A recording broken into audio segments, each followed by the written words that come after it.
देखिए, आज हम एक और सिंपली सपोर्टेड बीम का न्यूमेरिकल सॉल्व करेंगे। इस सिंपली सपोर्टेड जो बीम है हमें दी हुई है, इसमें जो न्यूमेरिकल सॉल्व करना है, इसमें क्या है हमें कि इसमें हमें एक सिंपली सपोर्टेड बीम दी हुई है और ये जो सिंपली सपोर्टेड बीम का जो क्वेश्चन है, ये क्वेश्चन नंबर 6 है। जो बीम के न्यूमेरिकल हम सोल्व कर रहे हैं उसमें ये क्वेश्चन नंबर 6 है।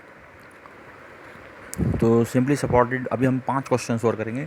टोटल मैं आपको बीम के 11 क्वेश्चंस करा दे रहा हूँ। अगर आप इन क्वेश्चंस को देख लें, समझ लें, तो आपको पूरा बीम का न्यूमेरिकल क्लियर हो जाएगा 100%। तो सबसे पहले आप देखिए, हमें एक सिंपली सपोर्टेड बीम दी हुई है ए बी। इस सिंपली सपोर्टेड बीम में पॉइंट ए पर हिंज सपोर्ट है और पॉइंट बी पर रोलर सपोर्ट है। तो सबसे पहले मैं आपको बीम का डायग्राम एक्सप्लेन कर देता हूँ।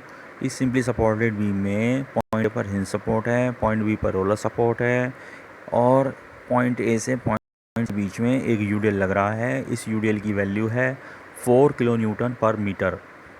डिस्टेंस AC की वैल्यू है 10 मीटर और डिस्टेंस CB की वैल्यू है 20 मीटर। तो जब हमें इस सिंपली सपोर्टेड बीम AB के न्यूमेरिकल को सोल्व करना है, तो हमें इसमें इस क्वेश्चन में, इस न्यूमेरिकल में हमें अननोन जो रिएक्शंस हैं उनकी वैल्यूज़ को कैलकुलेट करना है। यानी हमें रिएक्शन का हॉरिजॉन्टल कंपोनेंट, हमें RH कैलकुलेट करना है, हमें REB कैलकुलेट करना है, हमें RA कैलकुलेट करना है, हमें RA का RH के साथ एंगल अल्फ़ा कैलकुलेट करना है और हमें रिएक्शन RB कैलकुलेट करनी है। ठीक है। तो क्वेश्चन को सॉल्व करने के लिए हम फिर से इसमें 3 इक्वेशंस लगाएंगे। सिग्मा एफ इक्वल टू, जो का मतलब है इस बीम AB के ऊपर जितने भी फोर्सेस लग रहे हैं, सभी फोर्सेस के हॉरिजॉन्टल कंपोनेंट्स का algebraic summation sigma FY equal to 0। Sigma FY का मतलब है इस बीम AB के ऊपर जितने भी फोर्सेस लग रहे हैं, सभी फोर्सेस के वर्टिकल कंपोनेंट्स का algebraic summation. Sigma M equal to 0 क्या है? सिग्मा M इक्वल टू 0 जो है वो इस बीम AB के ऊपर जितने भी फोर्सेस लग रहे हैं, उन सभी फोर्सेस की वजह से किसी एक पॉइंट के अबाउट हम मोमेंट्स कैलकुलेट करेंगे सभी फोर्सेस का और उसका एल्जेब्रिक समीशन कर देंगे। तो सबसे पहले हम इक्वेशन लगाएंगे इसमें सिग्मा FX इक्वल टू 0। आप इस बीम के डायग्राम को ध्यान से देखें तो इसमें आपको एक चीज़ ध्यान में आएगी कि इस बीम पर ना तो कोई हॉरिजॉन्टल डायरेक्शन में फोर्स लग रहा है, ना ही कोई इंक्लाइंड फोर्स लग रहा है जिसका कि हम हॉरिजॉन्टल कंपोनेंट कैलकुलेट कर सकें। तो सिग्मा FX इक्वल टू जब हम 0 करते हैं तो RH की वैल्यू हो जाएगी हमारी यहाँ पर 0। RH की वैल्यू कितनी हो जाएगी? 0। ये इक्वेशन क्या बन जाएगी? Equation number 1। दूसरी इक्वेशन बनाते हैं हम sigma FY equal to 0। Sigma FY equal to जब हम 0 बनाएंगे इक्वेशन, तो उसमें हमें क्या करना है? उसमें हमें ये करना है कि जो अपर डायरेक्शन में फोर्सेस हैं उसको हमें प्लस साइन के साथ लिखना है और जो डाउनवर्ड डायरेक्शन में फोर्सेस हैं उसे हमें नेगेटिव साइन के साथ लिखना है। ठीक है ना? तो जो डाउनवर्ड डायरेक्शन में फोर्स है नेगेटिव साइन के साथ लिखना है। तो इसका मतलब देखिए, पॉइंट ए पर RAB रिएक्शन अपर डायरेक्शन में, पॉइंट बी पर RB रिएक्शन अपर डायरेक्शन में, तो RAB प्लस RB ये दोनों प्लस साइन के साथ हो जाएंगे, लिखेंगे हम। डाउनवर्ड डायरेक्शन में क्या है? डाउनवर्ड डायरेक्शन में जो है जो यूडीएल है, यूडीएल का बेस जो है वो डाउनवर्ड डायरेक्शन में है। तो इसलिए हम क्या करेंगे, आपको मैंने एक फार्मूला बताया है कि यूडीएल बराबर क्या होता है? Total load upon total distance. ठीक है। तो क्योंकि हमें यूडीएल की वैल्यू पता है, हमें जितनी डिस्टेंस में वो लग रहा है यूडीएल उसकी वैल्यू पता है, तो जो टोटल लोड है उस टोटल लोड की वैल्यू आ जाएगी हमारे पास यूडीएल इंटू डिस्टेंस, यानी 4 इंटू 10। क्योंकि यूडीएल का बेस डाउनवर्ड डायरेक्शन में है तो यूडीएल की डायरेक्शन डाउनवर्ड डायरेक्शन में होगी। और यूडीएल जो है कहाँ पर एक्ट करता है? यूडीएल जो एक्ट करता है वो जितनी टोटल डिस्टेंस में लग रहा है उसके सेंटर पर लगता है। पॉइंट ए के अबाउट मोमेंट ले रहे हैं तो पॉइंट ए से इस 10 मीटर के डिस्टेंस की सेंटर की डिस्टेंस लेनी है, यानी 10/2। तो जब हम सिग्मा FY इक्वल टू 0 करेंगे तो जो इक्वेशन बनेगी वो ये बनेगी RAB plus RB upper direction में, फिर माइनस यूडीएल इंटू डिस्टेंस यानी -4 इंटू 10 इक्वल टू 0। तो इक्वेशन जो बनाएंगे हम सिग्मा FY इक्वल टू 0 की, RAB plus RB -4 into 10 equal to 0। Equation ये बन जाएगी equation number 2, RAB plus RB equal to 40। फिर इक्वेशन बनाएंगे हम सिग्मा MH इक्वल टू 0।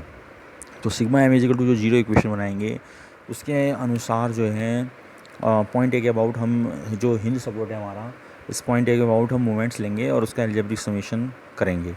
तो सबसे पहले आप देखिए, reaction RB vertically upper direction में है। पॉइंट बी की पॉइंट ए से जो डिस्टेंस है वो हमारी 10 + 20 यानी 30 मीटर है तो रिएक्शन आर बी की वजह से जो मोमेंट होगा वो हमारा एंटी क्लॉकवाइज होगा और इसकी जो वैल्यू होगी वो जाएगी आर बी इंटू 30। फिर हम आते हैं यूडीएल पर। तो यूडीएल जो है हमारा है 4 किलो न्यूटन पर मीटर का और ये जो है हमारा 10 मीटर की डिस्टेंस में है। तो यूडीएल की वजह से पहले हम मोमेंट कैलकुलेट करते हैं। देखिए यूडीएल जो है वो डाउनवर्ड डायरेक्शन में है, बेस इसका डाउनवर्ड है तो डाउनवर्ड डायरेक्शन में है। ये जो मोमेंट क्रिएट करेगा पॉइंट ए के अबाउट वो हमारा क्लॉकवाइज होगा। क्लॉकवाइज मोमेंट के लिए हम लगाते हैं माइनस साइन। तो पहले आप देखिए, पहले एक दो ब्रैकेट लगाएंगे, पहले तो टोटल लोड निकालेंगे। टोटल लोड बराबर कितना हो जाएगा, यूडीएल इंटू डिस्टेंस यानी 4 इंटू 10। फिर हम क्या करेंगे, इस यूडीएल के सेंटर की पॉइंट ए से डिस्टेंस लेंगे तो वो कितनी होगी 10/2। तो इसमें हम इक्वेशन बनाएंगे 4 इंटू 10 एक ब्रैकेट में और दूसरे ब्रैकेट में 10/2 और माइनस साइन लगा देंगे। ठीक है, तो इक्वेशन जो बनेगी हमारी यहाँ पर sigma M is equal to 0 में वो बनेगी R B into 30 minus 4 into 10 एक ब्रैकेट में, दूसरे ब्रैकेट में 10/2 इज इक्वल टू 0, जो कि आप यहाँ पे देख सकते हैं। रिएक्शन आर बी को रिएक्शन की वैल्यू आ जाती है R B equal to 6.67 kilo newton. इस इक्वेशन को हम इक्वेशन नंबर 2 में रखते हैं अगर, तो हमारे पास आर ए वी की वैल्यू, इस वैल्यू को हमारे पास इक्वेशन है R H equal to square root of R H square plus R A V square. R H की वैल्यू 0 है, आर ए की वैल्यू ये आ जाती है। तो 10 अल्फा बराबर हो जाएगा हमारा R A V upon R A H. तो 10 अल्फा बराबर के infinity, alpha equal to 10 inverse infinity, alpha equal to 90 degree. तो reaction R A vertical direction में आ जाएगी। तो इस तरीके से हम जो है रिएक्शन का कंपोनेंट्स निकाल सकते हैं। पॉइंट ए पर हिंज सपोर्ट है तो उसमें R A H, R A V, R A alpha. Point B पर रोलर सपोर्ट है, उसमें रिएक्शन आप भी निकाल सकते हैं। तो इस तरीके से मैं आप समझ गए होंगे कि जो अगर हमारे पास सिंपली सपोर्टेड बीम है तो उसमें हमें सभी कंपोनेंट्स निकालने होते हैं, कैलकुलेट करने होते हैं। ये नहीं कि केवल बस हमने आर ए वी कैलकुलेट कर दिया, आर वी कैलकुलेट कर दिया, हमें आर एच भी कैलकुलेट करना है, हमें आर ए वी भी कैलकुलेट करना है, हमें आर ए भी कैलकुलेट करना है, अल्फ़ा भी कैलकुलेट करना है, आर बी भी कैलकुलेट करना है, डायग्राम भी बनाना है। तो सब चीज़ें आपको कैलकुलेट करना है, तभी आपको 10 में से, अगर मान लीजिए 10 मार्क्स का क्वेश्चन है तो जब आपको 10 में से 10 क्वेश्चन मार्क्स मिलेंगे। आशा करता हूँ आपको क्वेश्चन समझ में आ गया होगा। ये था क्वेश्चन नंबर 6। अब नेक्स्ट क्वेश्चन नंबर 7 के लिए तैयार हो जाइए। इसके बाद हम नेक्स्ट टॉपिक में क्वेश्चन नंबर 7 डिस्कस करेंगे। वो भी इसी सिंपली सपोर्टेड बीम का होगा, लेकिन उसमें हम थोड़ा सा और एडवांस वर्जन लेंगे, उसमें हम पॉइंट लोड और ऐड करेंगे। Thank you.